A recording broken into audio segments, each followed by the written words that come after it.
Have you guys ever seen one of those YouTube videos that compares two products and then starts awarding points to each product based on some random obscure feature that one has and the other one doesn't, and then inevitably declares a winner based on some final point tally as if that settles the debate about which product is the best, even though the random feature comparison may or may not have any relevance to you whatsoever? Well, that's what we're doing today. That's what we're doing today. We're gonna compare the Coros Vertix version 2 and the Garmin Enduro.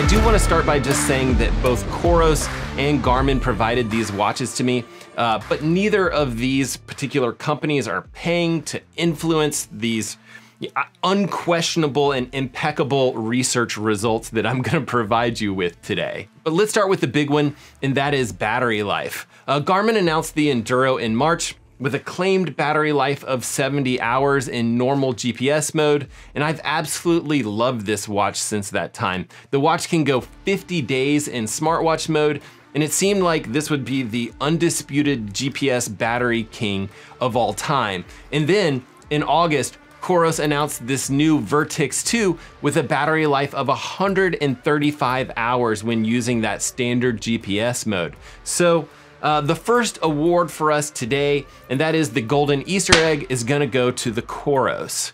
But does that extra battery life come at the cost of a bunch of extra watch weight?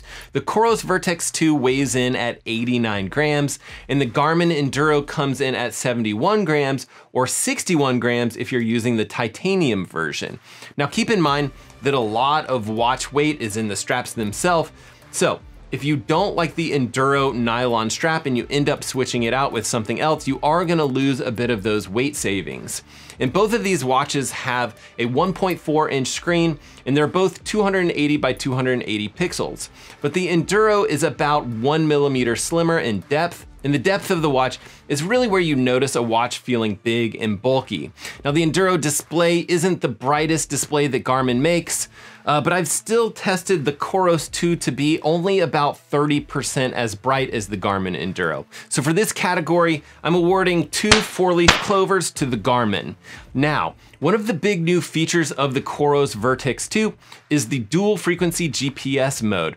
I've actually been using it in this mode for most of my testing with this watch, but it does knock the GPS battery life from 135 hours all the way down to 50 hours, which in all honesty is still absolutely plenty enough for me. But in all of my testing, the Garmin Enduro has also been a solid option when it comes to GPS accuracy. And when I really zoom in on a few of these turns on this map when I'm wearing both of these watches, I would guess that I'd have to declare the winner the Vertix 2, but honestly, it's a pretty subtle difference here. On the heart rate side, I see the Vertix 2 having a few spikes, a few dips, when comparing both of these watches to the HRM Pro chest strap heart rate monitor, which should be the most accurate here. And it may be that the watch has just so much weight that it creates more bounce, which would getting an accurate reading on the wrist-based optical heart rate monitor a little bit more difficult. So we'll give a platinum heart to the Garmin Enduro and 1 golden arrow award to the Vertix 2. Now, as far as durability goes, both of these watches are rated up to 10 ATM, or water pressure equivalent of 100 meters. The Enduro has a stainless steel bezel or a titanium option.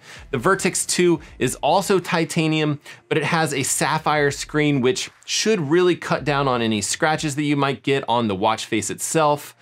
So, easy award here. We're gonna give 1 golden star to the Coros. On to watch ergonomics.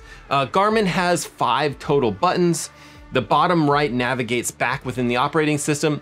The right button selects items.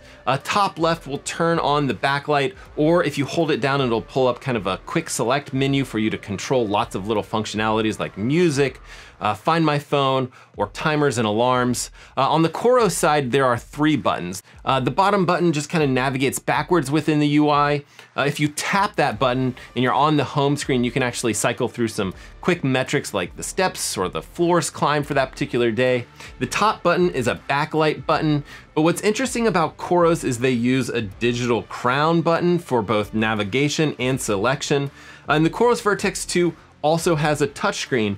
And I do have to admit that I love how Coros has used this touchscreen sparingly within the watch.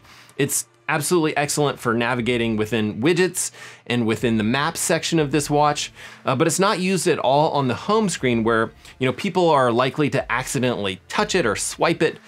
So many of you guys may love the ergonomics of the Coros, but personally, I still find the digital crown a bit slow to use. I think it's gonna be a personal call.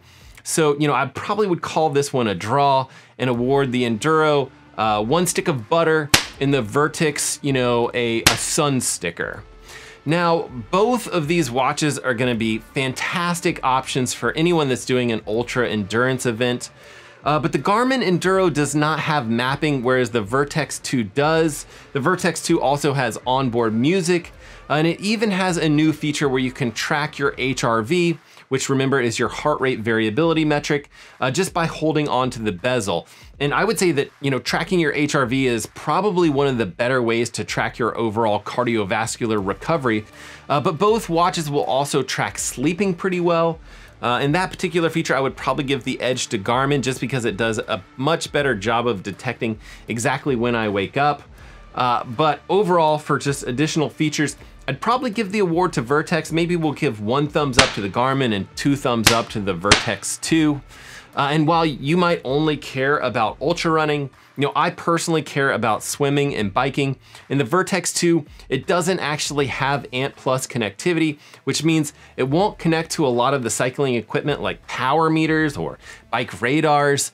And as far as swimming goes, the Vertix 2 is missing drill mode, which makes it a little bit less accurate if you do kind of do those variety of different swim workouts. So, if you are into triathlon, the Vertix 2 is a solid option, but I don't think that it's quite as good as the Garmin Enduro for the 3 sports. So we'll give 3 points to the Garmin Enduro for that category. Lastly, price. Both of these watches are expensive. The Coros Vertix 2 comes in at $700. The Garmin Enduro cost $800 for the stainless steel version and $900 for the titanium solar variety. So we'll award 1 neon $sign to the Vertix 2. Who's ahead in points?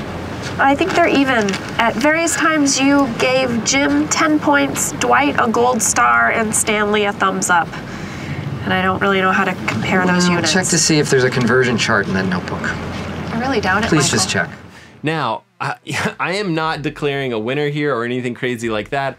I just wanted to take a look at these 2 GPS watches, as I think that they tend to target similar athletes. For me personally, I would probably end up drifting towards the Garmin Enduro a bit more just because of the size and the weight, and the fact that I do a fair amount of swimming and biking. But for you, if you're used to Coros and the Coros ecosystem and you don't mind a bit of a larger watch, I think that you would probably like the Vertix 2.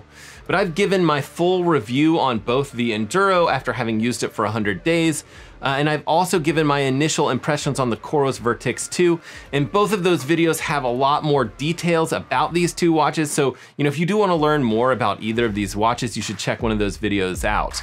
And as always, I'll just remind you guys to get out there, swim, bike, run, rinse, and then repeat it all over again, and we will see you guys on the next one.